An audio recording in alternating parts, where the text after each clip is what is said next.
let's talk about Jesus. And now that everyone's clicked away, let's talk about Silent Night, Deadly Night.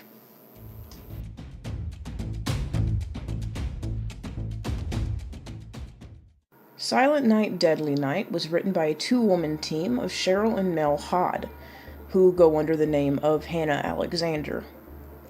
At least that's what it said on the Hannah Alexander website. I knew what I was in for the moment I opened the book, and was met with a Bible verse. Listen, I don't mind religion and media so long as it isn't creating bullshit or immortalizing our dumbass president. I grew up with the VeggieTales, and we all know of the genius that was C.S. Lewis. I also don't mind the music of Mandisa, Chris Sly, and Avalon. It's perfectly possible to make a book, movie, or hell, a video game good while also having a religious message attached. Granted, it's not my cup of tea, but as long as you aren't telling me I'm going to hell for being a man with a vagina, I really don't give a shit. However, I do give a shit about people who use someone's faith as a way to manipulate them. Like, for those of you who are religious, would it piss you off to know that someone is taking your faith and twisting it in a way so that they can get money out of you? That's greedy as shit. Isn't that something that Jesus found bad anyway? I would totally be against it if I was religious. At least I would think. And I'm sure someone's gonna comment and say something like, well, all religion's manipulation, and yeah, whatever, think what you want, but you have to admit there's been some guttural shit in the media that revolves around religion. You have God's Not Dead and Left Behind, televangelists pretending to heal people, but never actually caring enough to take those totally legit healing powers to terminal cancer patients. And the absolute slew of poorly written TV shows and movies that are made with the express purpose of wringing every single penny from the fools who only care that it's about Jesus. There's a built-in audience for this kind of stuff, so it's real easy to take advantage of them. The same way there will always be people who will wait in line to see another Michael Bay robot explosion wet dream, there will always be some person who grew up in the Bible Belt reading shit like Silent Night, Deadly Night. So, in the book, we have Tess, a woman whose fiancé was recently murdered, and who's being stalked by someone who's been leaving her creepy, threatening notes. She runs a homeless shelter, and suddenly the people in her homeless shelter start dying from what is perceived to be poison. Now, I'm going to go ahead and try and point out how this book fails before I touch on the brain-dead religious agenda. First off, let's talk characters. I don't know, I think I might just have bad luck with characters named Tess. I have yet to find a character named Tess that I don't want to shove through a wood chipper. I will give the writers credit, she plays the part of an emotionally numb, unstable person well enough. The homeless in her shelter are sick due to, as I said, expected poisoning, and her fiancé was recently murdered, and of course she's receiving these threatening letters. But this book has the cardinal sin of having characters say stuff like, oh, she's so strong, but never actually shows it. Tess is an emotional wreck that's living with her brother, who I will bitch about here in a minute, and who requires her boyfriend Sean to protect her, and yet they're always talking about, oh, she's so strong, she's such a fighter. And don't get me wrong, it takes a strong person to go through emotional trauma and not blow their brains out. So, okay, I can see that kind of strength, but she is so impaired to the point that when her and Sean go out, he has to open the door for her, and she let her brother bully her into her moving in with him. She never objects, save for maybe one time in the book, when she half-heartedly says something like, I can take care of myself, but then she turns around and bows her head to the next thing her brother orders her to do. I just find it really clunky when a writer doesn't know how to show us how strong a character is, so they just have a crap load of dialogue exposition. And while I'm okay with narrative exposition, because I do believe it can be done right, I hate heavy dialogue exposition. It's one of my worst pet peeves because it's rarely done right, and it's so awkward to read. Everything in this book is exposition. Tess prattling on about how guilty she is Tanner was killed, Sean talking about Tess's brother Gerard and how he's an amazing guy that built a security system for the police and how he cares about her, and my god, some of this dialogue too, it's It's, well, it's dialogue. I'll give it that. You told me so yourself, that before you two became an item, he left a trail of broken hearts. He's always been a soft touch, but don't you dare tell him I said that. Under his tough guy exterior is a spun heart of honey. In a way, my brother has expanded your police force in Corpus Christi by adding a private security division. He protects his own and encompasses everyone in need. This is the equivalent of like walking up to your brother and saying, "Hello, brother. As you know, you are my brother, and I have loved you forever, and you have been there for me since I was a child." It's stupid exposition dialogue made for the express purpose of telling the audience basic crap that the writer isn't talented enough or patient enough to tell us by, writing a story. A little exposition dialogue to set things up is fine, but sweet Shea Gorath, the shit is everywhere. 80% of the dialogue in this novel is exposition. The other 20% is Gerard being a dick, or Sean moping because his ex-girlfriend got an abortion.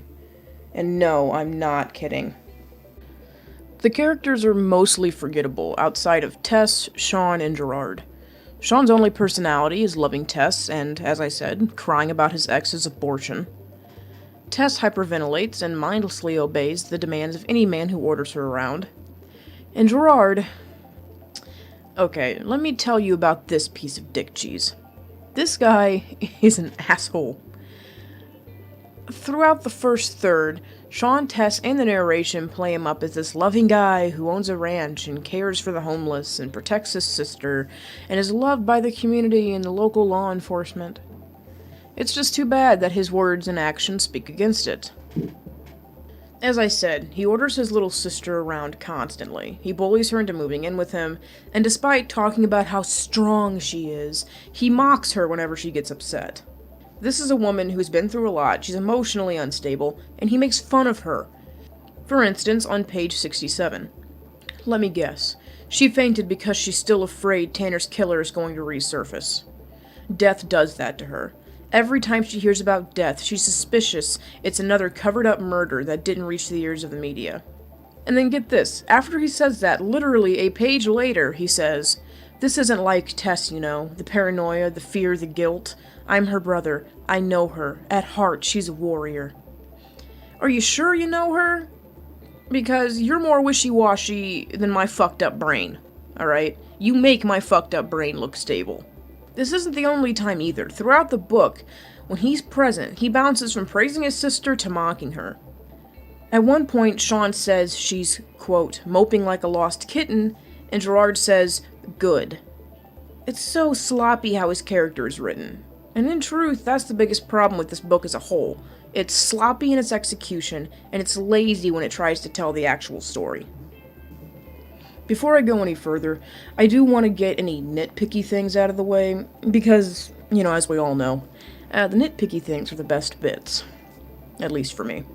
Page 71. Despite being paranoid about a stalker, Tess admits to hiding threatening notes from Sean and Gerard, because that's totally within her character to do so. Page 81. Despite the dialogue and narration trying to play Tess up as a strong woman, there's this line. She thought she was strong and tough and independent, and he had to help her keep up that image until she decided otherwise. Page 92. Sean says, "You know your brother trusts your judgment." Because, as we all know, Gerard respects his sister and hasn't mocked her mental distress in any way. And of course, towards the end of this book, gossip starts going around in the local news that Tess is somehow tied to her fiancé's death. Sean goes out of his way to get on the local news and record a message of his own, trying to buffer any bad press and make Tess look innocent, which she is. She responds by getting angry and accusing him of poking around her business. Fine then, you loopy bitch. Have fun being a pariah. With that said, let's touch on the actual mystery aspect of this dung heap. Yeah, this is supposed to be a mystery with some thrilling aspects, I think. So I'm gonna go ahead and spoil this book, because I have to. I have to talk about how fucking stupid this ending is. You know how I said Sean spends the entire book moping about his ex, Carrie Ann, and how she got an abortion? Yeah, so Carrie Ann's the villain.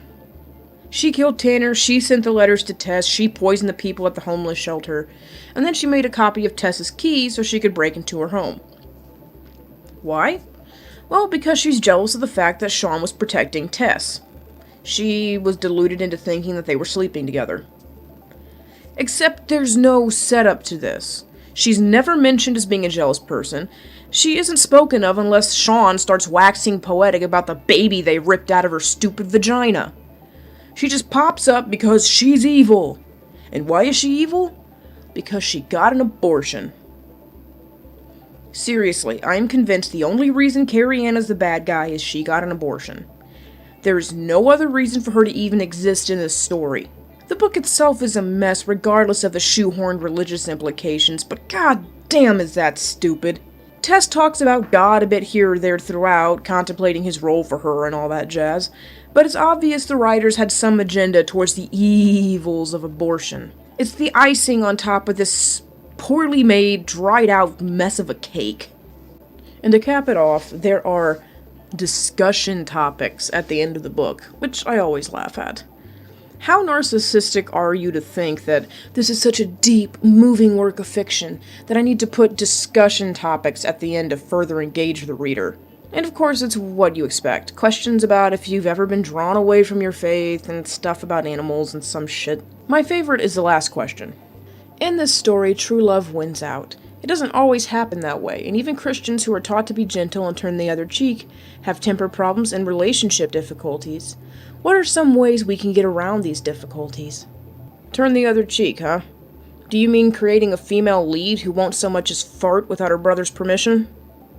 Yeah, I thought so. Silent Night, Deadly Night gets a 0. Stay tuned. As always, I do have another review coming for you guys within the next couple of days. It's another book similar to this, but it's not nearly as bad. So stay tuned.